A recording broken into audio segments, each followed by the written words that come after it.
I was forced to fire a single mom to cut costs, while the CEO bought a $90 K chair. So I collected proof of fake invoices, quit on the spot, and sent everything to the media in a box labeled Executive Fraud Open immediately. I was sitting in the tiny HR conference room in our Dallas office, staring at an email on my screen that made my whole body go cold. The subject line was short: Terminate El Rivera today.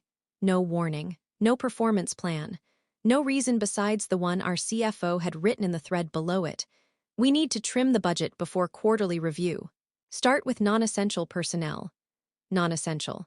That was the word they used for Laura, a single mom who handled payroll, vendor accounts, and half the things none of the execs even understood. A woman who brought homemade empanadas every other Friday because she liked seeing people smile. A woman who worked her ass off juggling 2 jobs and a kid with asthma. And now I was supposed to walk her out by 3 p.m. I kept rereading the chain because something felt off. The numbers in the attachments didn't match what I'd seen earlier that week. Vendor totals inflated by thousands. Maintenance costs that went to obscure LLCs. And then there was the one that made my stomach twist. A $90,000 ergonomic executive seating solution. A damn office chair, purchased by our CEO 2 months earlier and buried under capital improvements. So yeah, they were trimming the budget. Just not their own. I leaned back in the creaky HR chair, staring at the glowing screen and feeling this pressure build behind my ribs. For months, I had been noticing things. Expense reports that looked padded, bonuses that didn't track with performance reviews, weird sudden vendor changes. Every time I asked about it, someone from the executive floor would shoot me a polite warning smile, the kind that said drop it or lose your job. Now they were asking me to fire someone who had done nothing wrong so they could protect their own luxury spending. I should have said no. I should have walked up there right then and slammed the door behind me. But I didn't. I went to Laura's cubicle. I told her HR needed her for a quick meeting. She looked confused but followed me quietly. She cried as soon as I told her. Not loud, just this soft, exhausted cry that made something in me snap. She didn't even argue. She just nodded like life had taught her that sometimes the world takes from you without explanation. I walked her out. I hugged her. And then I went back to my office and locked the door.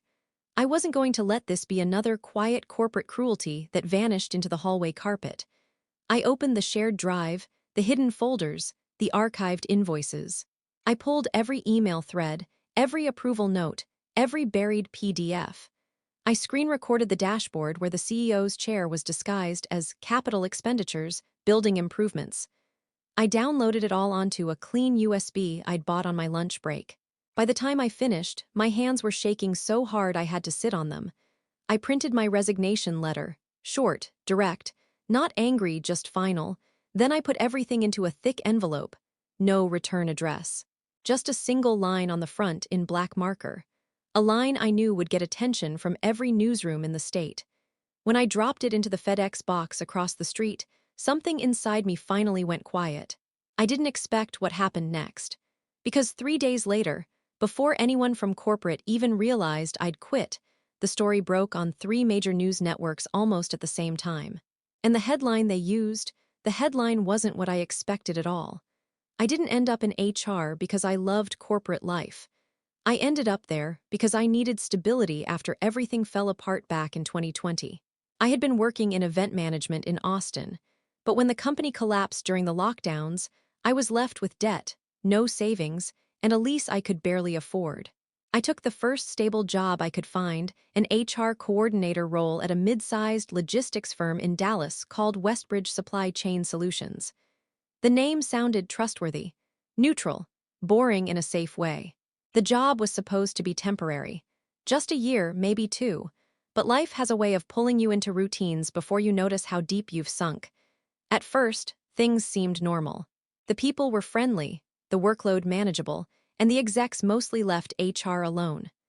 My manager, Tanya, was one of those cheerful but tired 40-something women who lived on iced coffee and sticky notes. She always joked that HR was the company's emotional landfill. I laughed every time, but I didn't realize how accurate she was until later.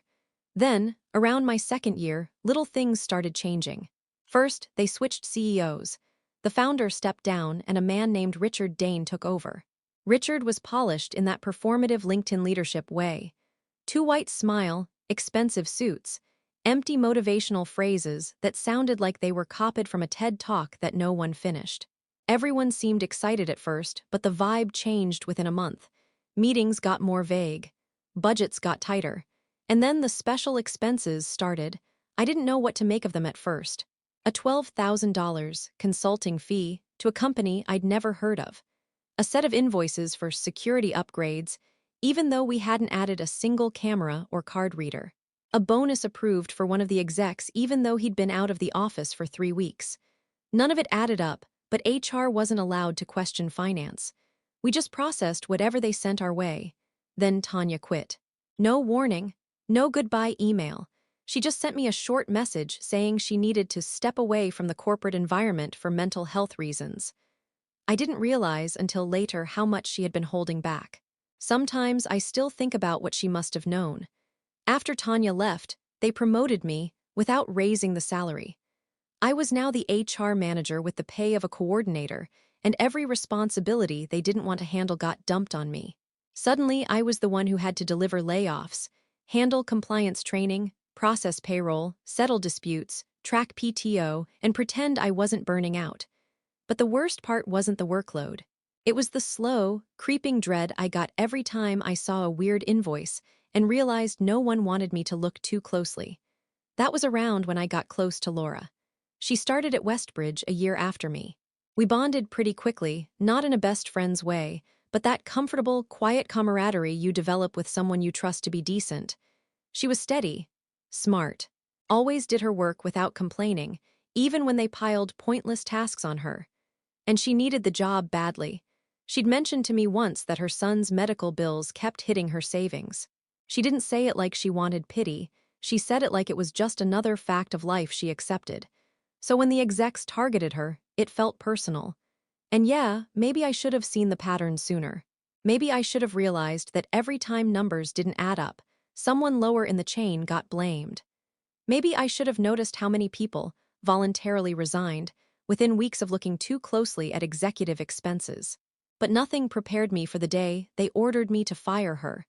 And nothing prepared me for what I found when I started digging. Because Laura wasn't the first person they sacrificed to keep their secrets buried. She was just the one that finally pushed me over the edge.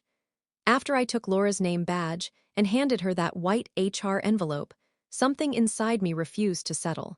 I kept replaying her face, how stunned she looked, how her hands trembled when she asked, "Did I do something wrong?"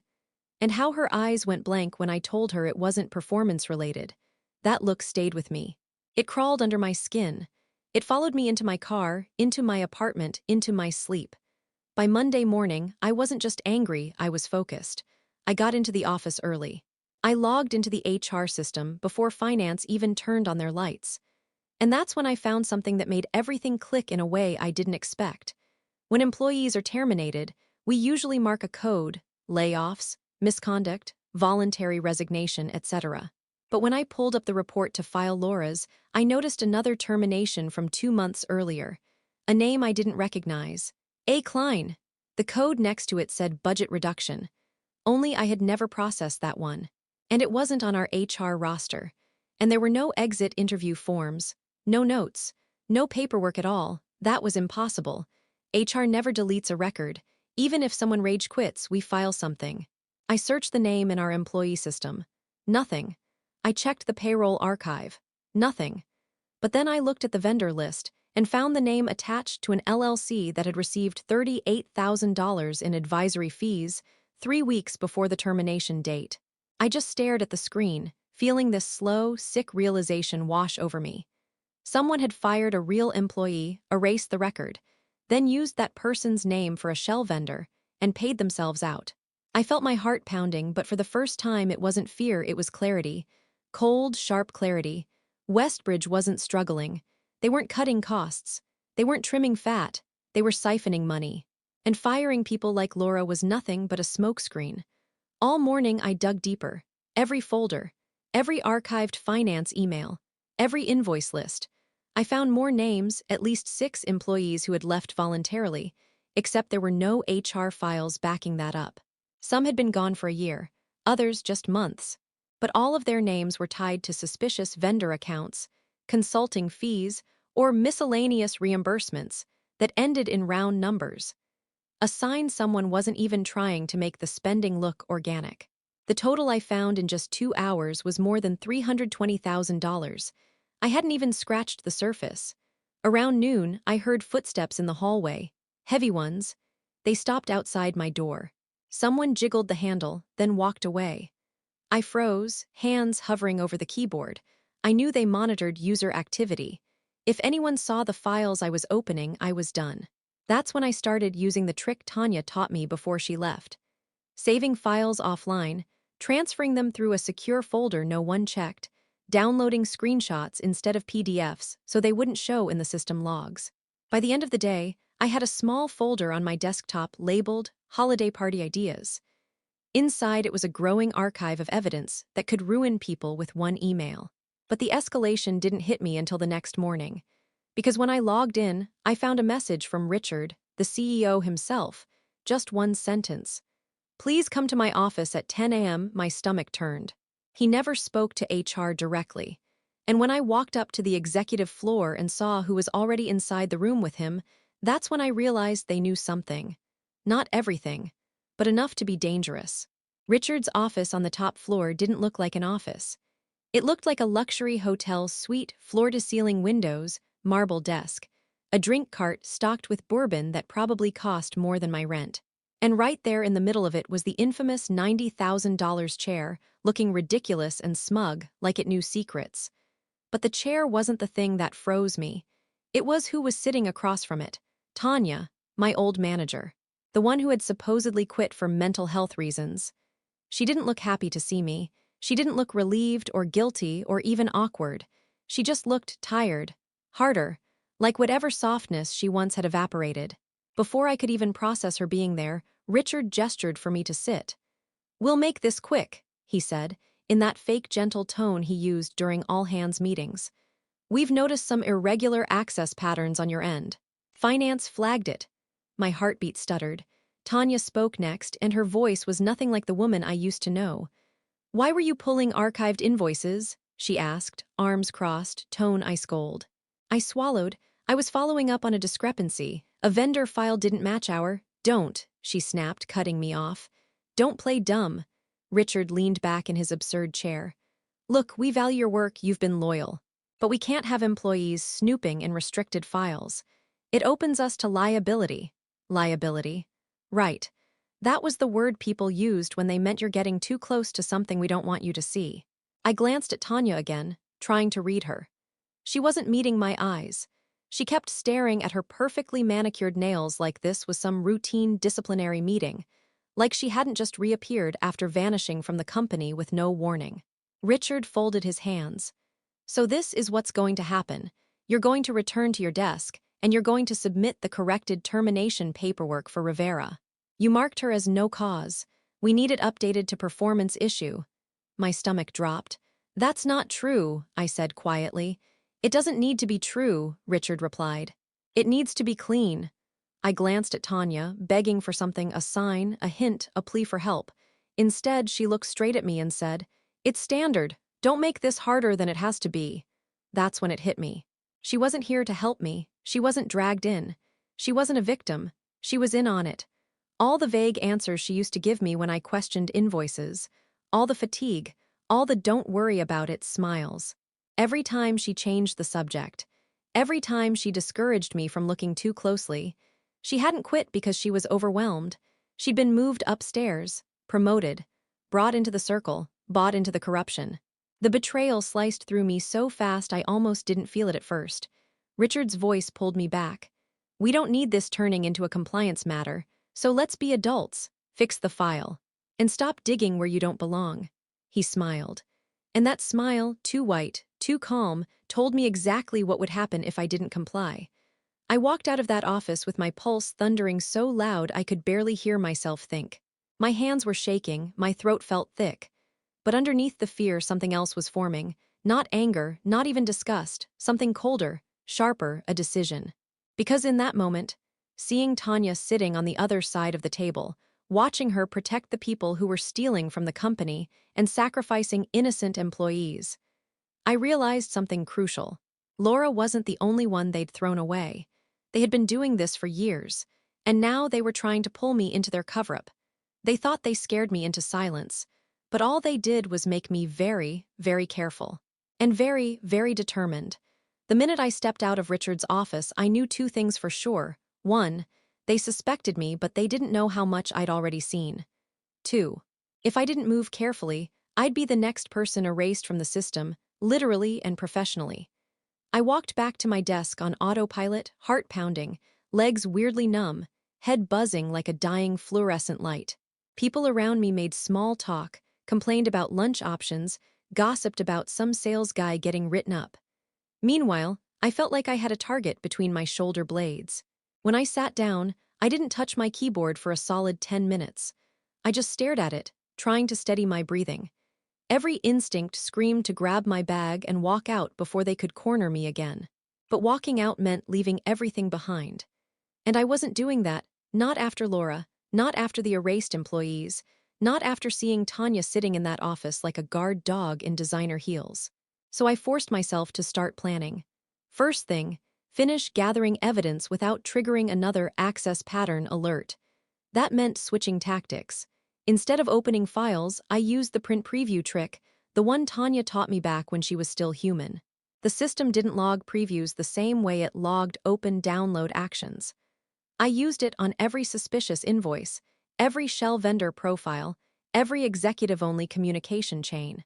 I kept everything in my offline folder, then transferred the contents to the USB I kept taped under my desk drawer.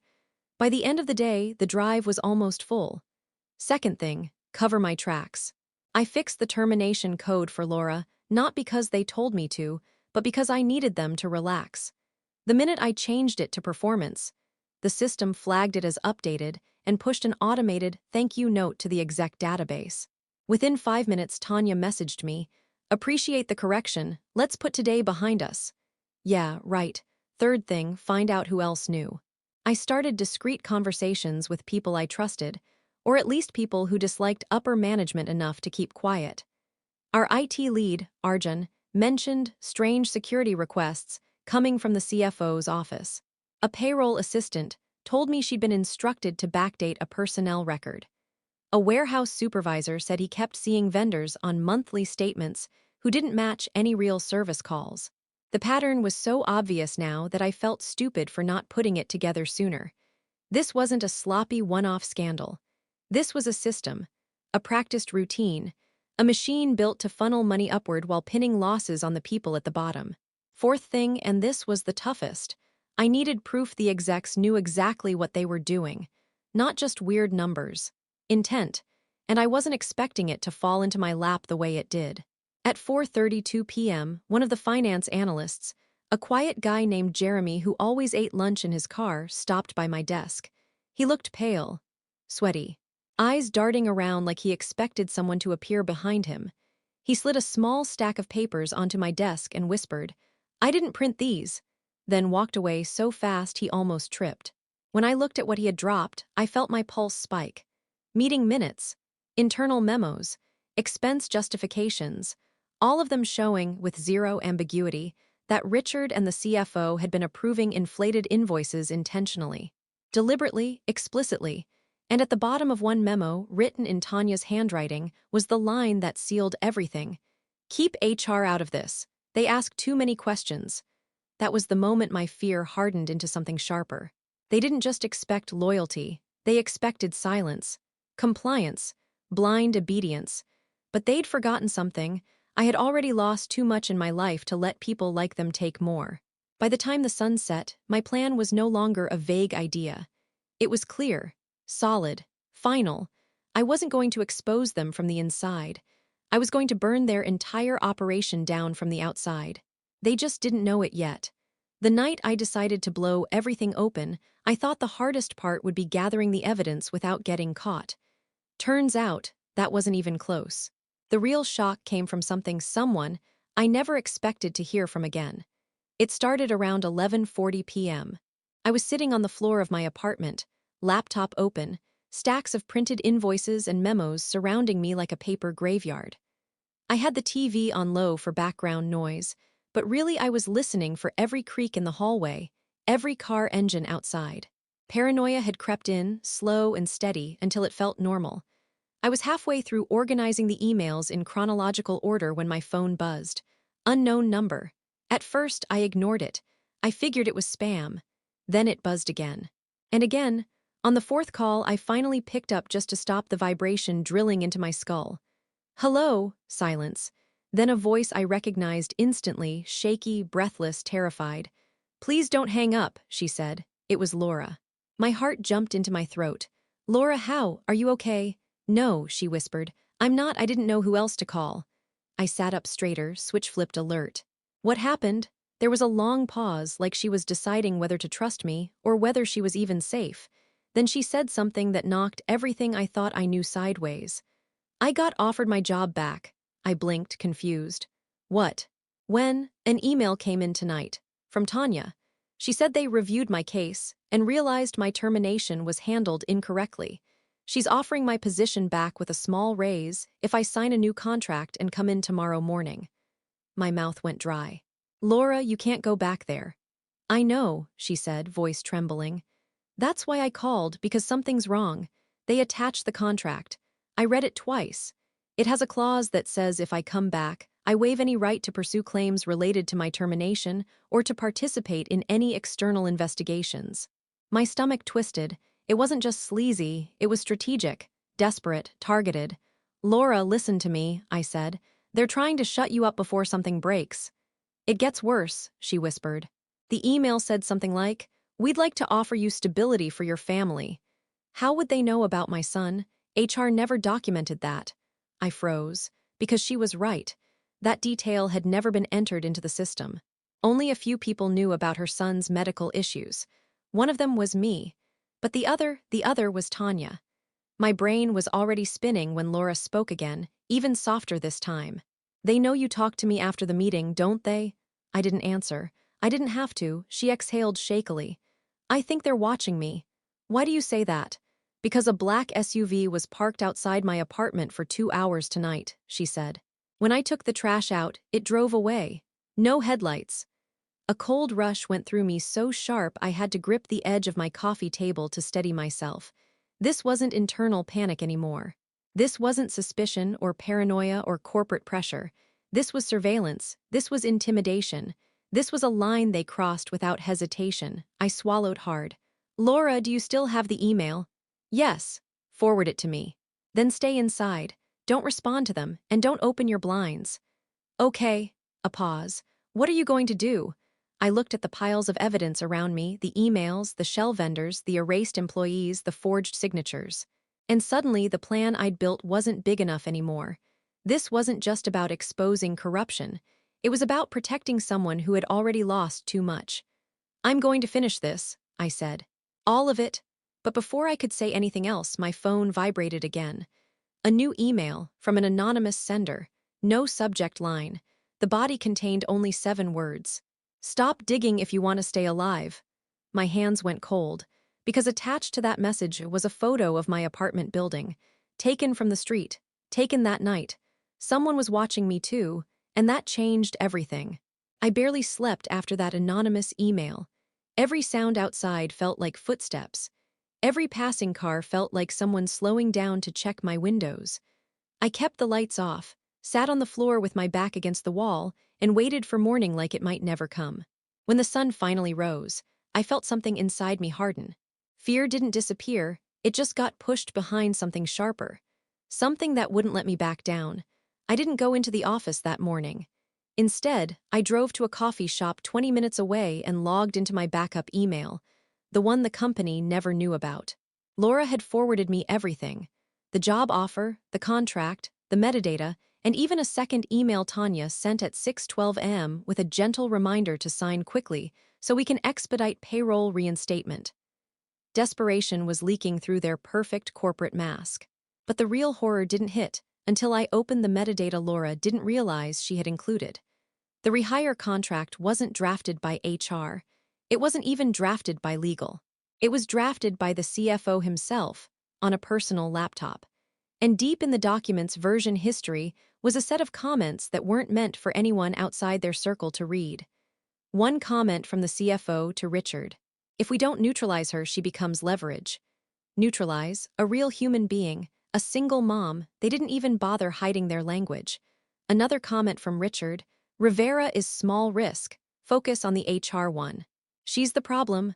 My throat tightened. They were talking about me. But the comment that shattered something inside me came from Tanya. "If she won't play ball, burn her credibility early. We can fabricate performance issues. No one will question it. Burn her credibility, make me unemployable, erase me the way they erased the others." That was the moment the last piece of the puzzle slammed into place. They weren't just doing this for greed. They weren't just padding numbers or buying luxury chairs. They were building a self-funding system of corruption, one that depended on fear, silence, and removing anyone who questioned the numbers. Shell vendors, faked invoices, invented employees, terminations with rewritten histories. They'd been hiding millions for years behind a rotating door of people who quit, underperformed, or resigned suddenly. None of the budget cuts were real. Every firing was bait, cover, a distraction to hide the money being siphoned upwards. And the real reason they got away with it: because Tanya, the one person in HR who could have stopped it early, had been recruited into the circle years ago. I saw it clearly in the metadata and the archived comments.